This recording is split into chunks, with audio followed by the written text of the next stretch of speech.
यार even in ERP system है ना, कि कंपनी का कोई ERP enterprise resource planning system है, तो भी उसमें वो ऑप्शन देता है, जैसे SAP एसीपी ऑप्शन देता है कि उसमें पावर यूजर कौन होगा, है ना, ऑथराइज किस यूजर को कितनी अथॉरिटी होगी, so on and so fourth, because these institutions understand कि एक कंपनी में हर किसी को सारा इंफॉर्मेशन का एक्सेस जो होगा वो नहीं दिया जा सकता है। कुछ यूजर पावर यूजर्स होते हैं, कुछ यूजर नॉर्मल यूजर होते हैं, है ना।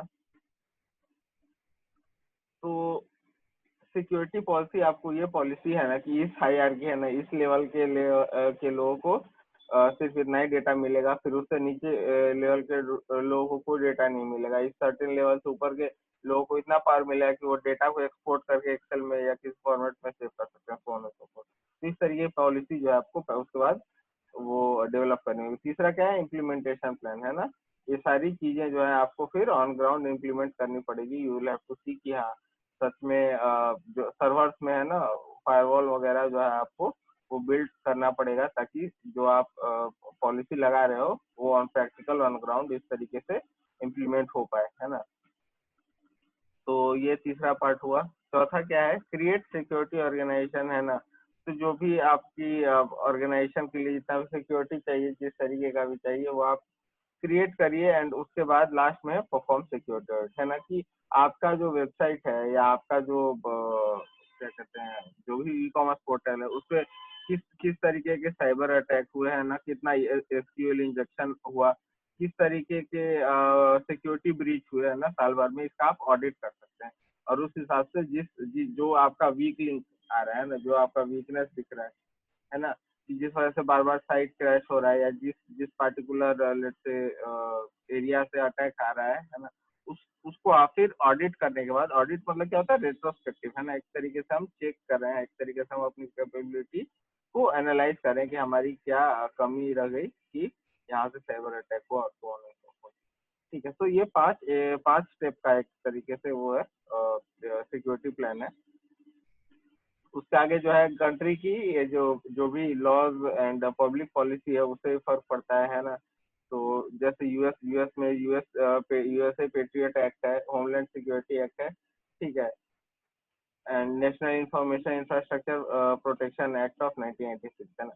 तो पहले वहां पे थे इंडिया में, है ना, अब बनना शुरू, आईटी एक्ट वगैरह बनना शुरू हुआ है ना, कि आप किसी को ऑनलाइन भी हैरेस करते हो तो वो भी जो है एक क्राइम की कैटेगरी में आता है। पहले जो है इस तरीके के लॉ नहीं थे, तो वो उसके लिए कोई भी लॉ ही नहीं था, तो कोई किसी को भी बुली कर सकता था, कोई किसी को कुछ भी कर सकता था। बट अब क्या है, साइबर क्राइम के लिए एक बहुत स्ट्रिंजेंट पॉलिसी है।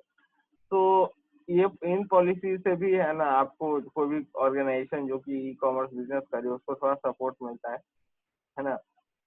नीचे के लिखा हुआ है government policies and controls on encryption software, है ना। तो आपको पता होगा कि अभी कोई टेररिस्ट अटैक हुआ था पिछले कुछ साल पहले, and then the US government FBI requested Apple to decrypt. तो एप्पल में आई मैसेज करके मैसेजिंग ऑप्शन होता है एसएमएस भेजने के लिए, तो वो एनक्रिप्टेड होता है, and then perhaps the terrorist है, जो टेररिस्ट होंगे उन्होंने आई मैसेज यूज किया होगा।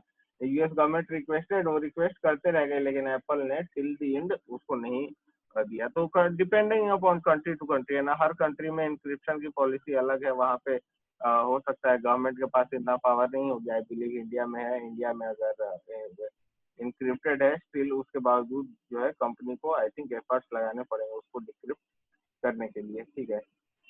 Obviously end to end encryption है तब तो पॉसिबल नहीं है, लेकिन अगर कोई और तरीके का इंक्रिप्शन है तो कंपनी को बाय लॉ जो है उसको डिक्रिप्ट करके गवर्नमेंट को प्रेजेंट करना पड़ेगा। तो ये सारी चीजें हैं, पब्लिक पॉलिसी और लॉज का भी इफेक्ट है ई कॉमर्स सिक्योरिटी पे, ठीक है। अब हम पेमेंट सिस्टम की बात करते हैं ना, कि ई कॉमर्स अगर साइट है या कोई भी साइट है या किसी भी तरीके के कॉमर्स में पेमेंट सिस्टम्स क्या है वो पहले देखते हैं। तो पहला जो है सबसे पहला कैश है ना।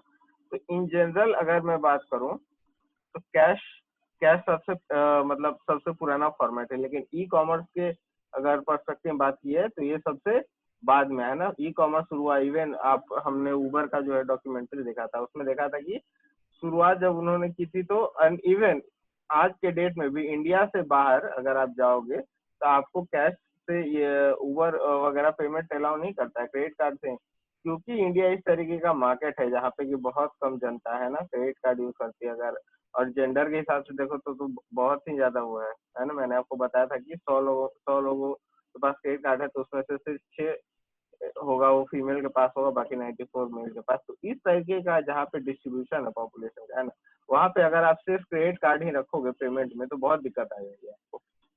तो उबर ने एक तरीके से इन्वेंट किया है ना कैश वाला सिस्टम को, कि ड्राइवर को कैश मिलेगा एंड देन ड्राइवर मुझे पे करेगा। अदरवाइज क्या होता था, पेमेंट सीधा उबर के पास जाता था और उबर पे करता था ड्राइवर को। तो in India, because of lack of, let's say you can say lack of uh, payment infrastructure and so on and so forth, they had to do this. So cash in general business में बहुत पुराना एक method है payment का, लेकिन इन e commerce काफी latest, काफी late से आया है ना।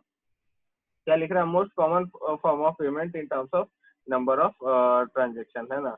तो सबसे ज्यादा अगर नंबर ऑफ ट्रांजेक्शन की बात की जाए तो आज भी सबसे ज्यादा ट्रांजेक्शन है ना। अगर आप वो क्या कहते हैं डिमोनेटाइजेशन के कुछ मंथ निकाल दो तो हमेशा से जो नंबर ऑफ पेमेंट है वो भी कैश से हमेशा हमेशा कैश में ज्यादा हुए हैं एज कम्पेयर टू ऑनलाइन और डिजिटल पेमेंट। ठीक है, उसके बाद क्या लिखा हुआ, instantly convertible into other forms of value without intermediation, है ना। अगर आप अमेजोन पे या फिर फ्लिपकार्ट पे, है ना, कोई या जोमेटो पे कोई सर्विस लेते हो, कोई प्रोडक्ट लेते हो, परचेज करते हो, तो आपको एक पेमेंट गेटवे पे ले जाता है ना, एक थर्ड पार्टी के पेज पे लेके जाता है, प्लेटफॉर्म पे लेके जाता है जहाँ पे आप पेमेंट करते हो और फिर वो मर्चेंट को इंस्ट्रक्ट करता है कि हाँ पेमेंट अब आ गया आपके अकाउंट में, अब आप जो क्लाइंट को सर्विस देना चाहते थे अब आप दे सकते हो, है ना।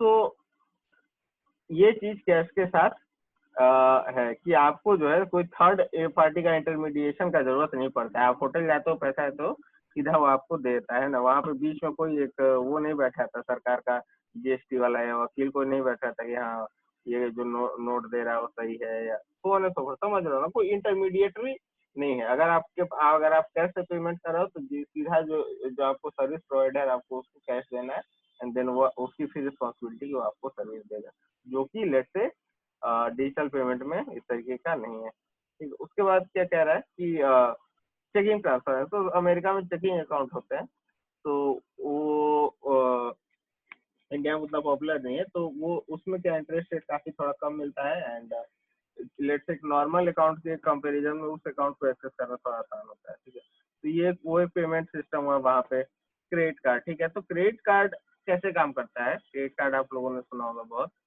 तो क्रेडिट कार्ड में मान लिया कि आप लोगों ने कोई परचेज किया है ना, लेट्स से मान लो कि 50,000 का परचेज किया है ना, 50,000 का कोई सामान लिया क्रेडिट कार्ड से, और तो उसका एक तो मिनिमम ड्यूरेशन होगा, है ना, कि अगर आप 50,000 का कोई आपने फ्रिज खरीदा है या कोई बाइक लिया या कोई भी क्रेडिट कार्ड से अपना परचेज किया है, तो अगर आपने लेट से 2 मंथ के अंदर उसको लौटा दिया तब तो आपको कोई भी इंटरेस्ट पेनल्टी कुछ चार्ज नहीं होगा।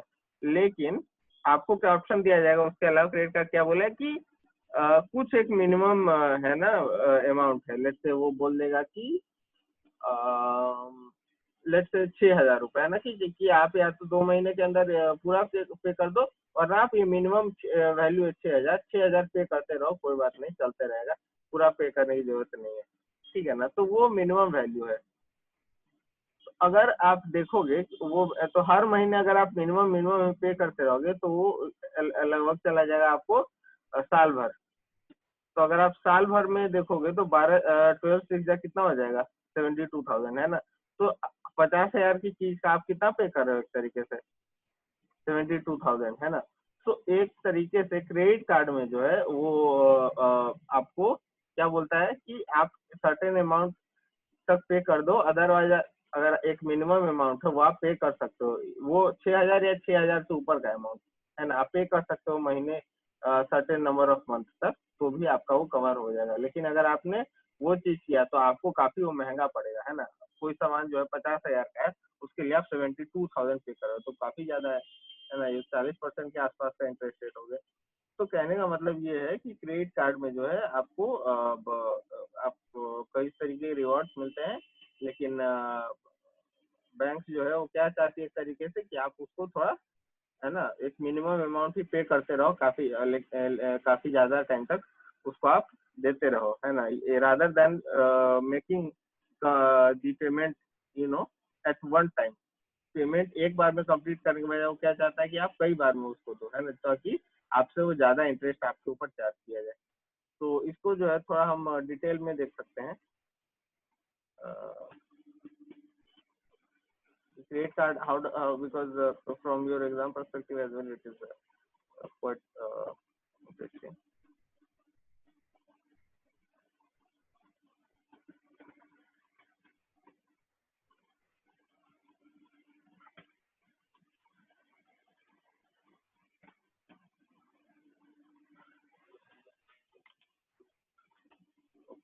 Let me share the computer audio.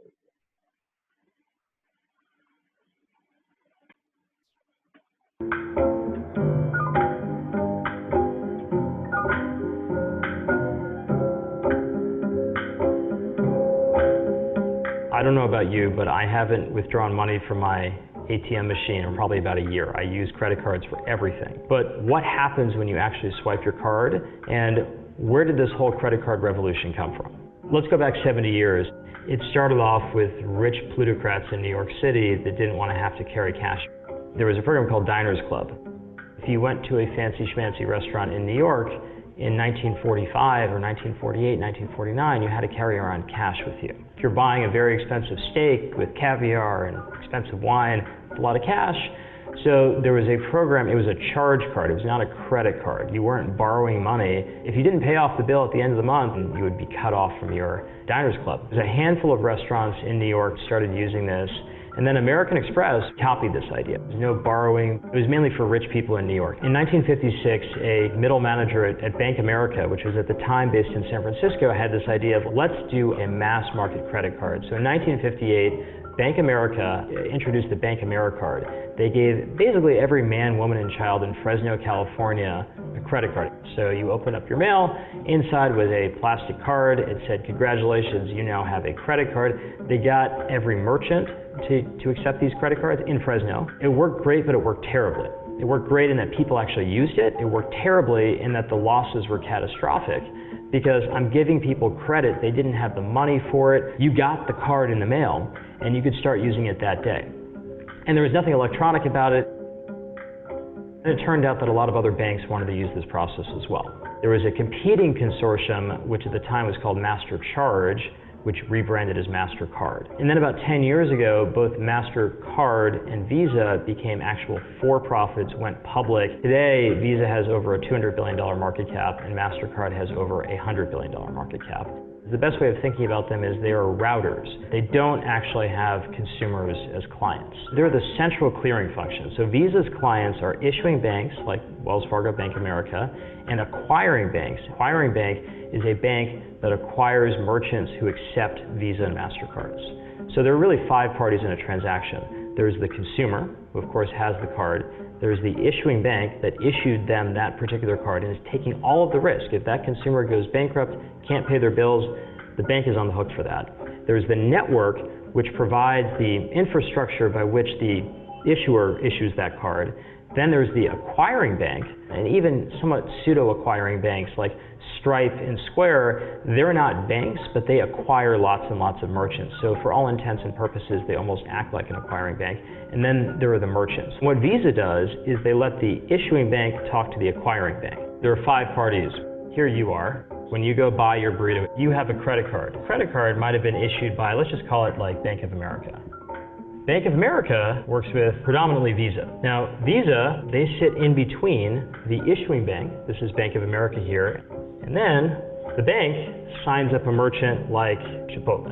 And it turns out that these arrows actually go in both directions. When the consumer here buys their burrito, what actually happens is they give their credit card to Chipotle. Chipotle sends that card to their point of sale system, that big machine that the manager swipes that card into or dips that chip into.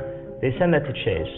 Chase says, the first digit of that card is a 4, 4s are issued by Visa cards, 5s are issued by MasterCards, 3s are issued by American Express, and 6 is Discover.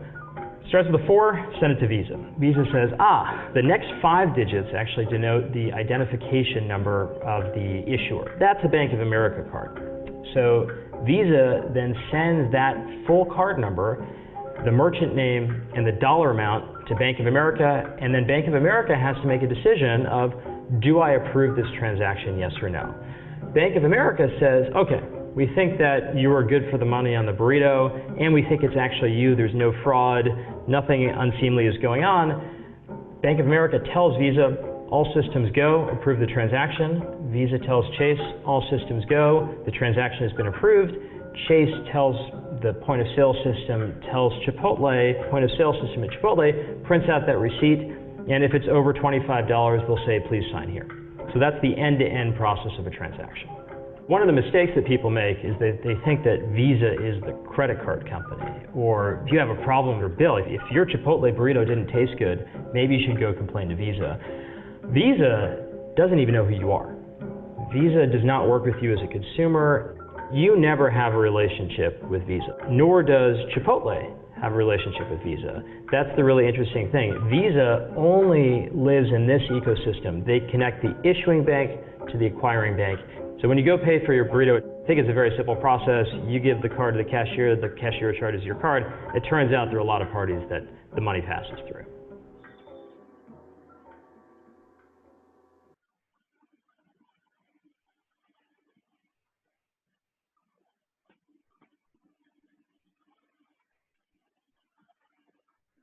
ये तो I hope समझ में आ गया होगा आपको कि credit card का जो है क्या सिस्टम है।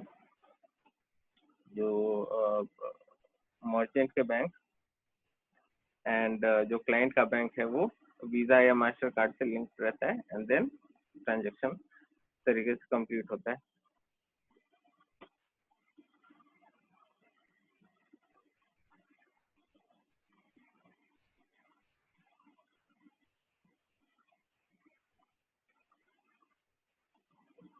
ठीक है, उसका बाद क्या देख रहे हैं, स्टोर्ड वैल्यू। स्टोर्ड वैल्यू क्या बोला है, fund deposit into account from which funds are paid out और विड्रॉन एज नीडेड।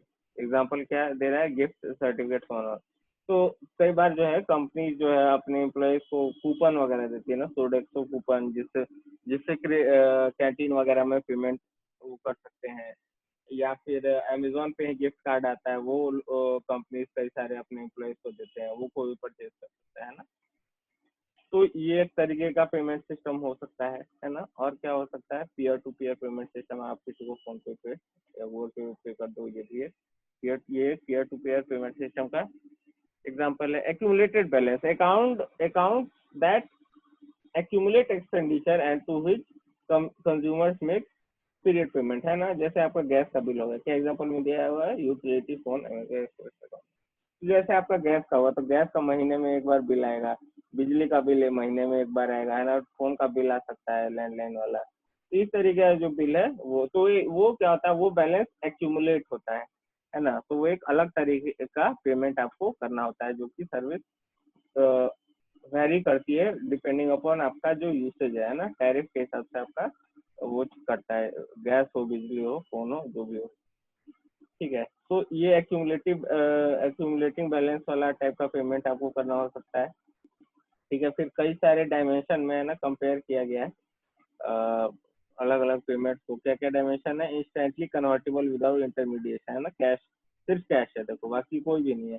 कैश क्योंकि उस कंट्री का जो भी कंट्री में हो आप, वहाँ पे कैश जो है सेंट्रल गवर्नमेंट, जैसे यहाँ आरबीआई है, तो उस तरीके से जो भी फेडरल बैंक है उस कंट्री की, वो कैश को वो करती है, अप्रूव करती है ना। नोट पे लिखा रहता है, मैं धारक को इतना रुपए देने का वचन करता हूँ। तो क्योंकि वहां पे इंटरमीडिएटरी एक बार पहले ही हो चुका है आरबीआई, तो और किसी की इंटरमीडिएशन की जरूरत नहीं पड़ती है। बट अदरवाइज अगर आप कार्ड से करो, तो अभी आपने देखा क्रेडिट कार्ड में ना 5-5 पार्टी थे, इसका बैंक उसका बैंक, बीच में वीजा मास्टर रुपए जितना वाला भी था, जिसका भी टेक्नोलॉजी प्लेटफॉर्म है, वो सब इंटरमीडिएटरी के भी इंटरमीडिएटरी थे वहाँ पे। ठीक है, तो उस तरीके से और डायमेंशन भी है।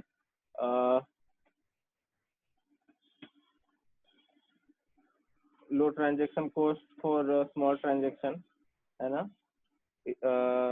उसी तरीके से low transaction cost for large transaction. तो अलग अलग जो फॉर्म ऑफ पेमेंट में ये डायमेंशन के साथ कंपेयर किया गया है। Low fix cost for merchant, credit card में देखो नो है ना, यहाँ पे काफी ज्यादा है। हमने बोला क्या कि अगर आप मिनिमम पेमेंट ही करते रहते हो तो फिर जो है आपको साल के अंत में बहुत बड़ी चपत लगने वाली है, याद रखिएगा। ठीक है, तो इसी तरीके के काफी सारे यहाँ पे डायमेंशन लिखे हुए हैं।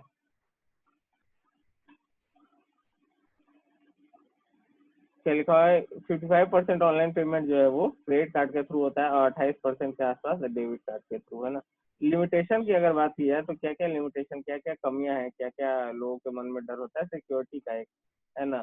सिक्योरिटी, क्योंकि ये ऑनलाइन प्लेटफॉर्म से पेमेंट हो रहा है और ऑनलाइन में हमेशा एक वल्नरेबिलिटी, डर रहता है कि कहीं कोई साइबर अटैक हो सकता है। ठीक है, उसके बाद क्या है, कॉस्ट, है ना। मैंने आपको बताया कि अगर आप एक मिनिमम अमाउंट पे करते रहोगे क्रेडिट कार्ड के बिल की तरफ, if you are paying a minimum amount against your credit card bill, तो कॉस्ट जो है काफी ज्यादा इंटरेस्ट आपको साल के अंत में चार्ज करना पड़ेगा अगर आप ध्यान दोगे तो।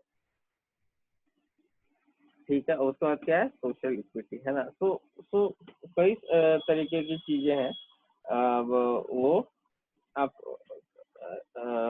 क्रेडिट कार्ड पेमेंट में आपको वो चीज नहीं हो पाती है जो कैश के साथ आपको मिलता है। ठीक है, अगर एक क्रेडिट कार्ड ट्रांजेक्शन की बात की जाए, यही अभी हमने देखा कि कस्टमर जब परचेज करता है तो जो सिक्योर सॉकेट लेयर यानी एसएसएल है, वो जो है क्लाइंट को जो है ना मर्चेंट के सर्वर से कनेक्ट करता है, सिक्योर मतलब with certain amount of security जो कि एसएसएल प्रोवाइड करवा रहा है।